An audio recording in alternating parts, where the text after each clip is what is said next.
বিভিন্ন যাদের সাথে কথা হবে যে এটার বিষয়ে, কেননা এটা অনেক আগে জাপানেরও এটার বিষয়ে যথেষ্ট ইন্টারেস্ট ছিল। তারা বিগ বি একটা ইনিশিয়েটিভ আছে, সেই অনুযায়ী তারা এই জায়গাটা এই মাতার বাড়ির ব্যাপারে বা এখানে ইনভেস্টমেন্টের ব্যাপারে তাদের ইন্টারেস্টটা সবসময় ছিল, এবং এটাকে আরও যাতে ডিপেন্ড হয়, আরও যাতে তাদের সমস্ত বড় বড় কোম্পানিকে যাতে বাংলাদেশে এনে তাদের ইনভেস্টমেন্ট করা যায়, সেই জন্য এই পুরো ট্যুরে এই ফোকাসটা থাকবে।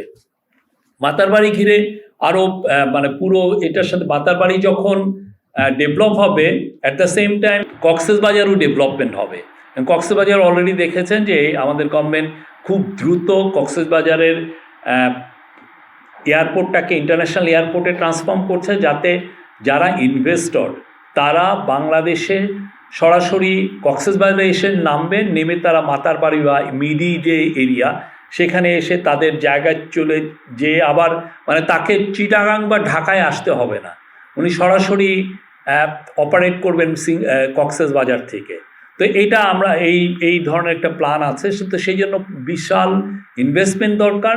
সেই ইনভেস্টমেন্টের জন্য উনি জাপানিজ কর্তৃপক্ষের সাথে, জাপানিজ বড় বড় লেন্ডিং এজেন্সির সাথে এবং জাপানিজ বড় ইনভেস্টরদের সাথে উনি কথা বলবেন। এটা একটা বড় এই ট্যুরের ইয়ে। আর এখানে বায়োলেটারাল বিষয়ে যেটা আছে যে আমরা এক্সপেক্ট করছি বিটুইন 500 থেকে 750 মিলিয়ন ডলার বা আপ টু 1 বিলিয়ন ডলারের মতো আমরা সাপোর্ট এক্সপেক্ট করছি জাপানের থেকে।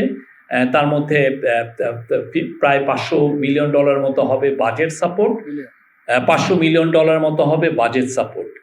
তো এইটা এই পুরো, এছাড়া উনি একটা ইউনিভার্সিটি থেকে অ্যাওয়ার্ড পাবেন, আরও কিছু ইম্পর্টেন্ট মিটিং আছে জাপানের।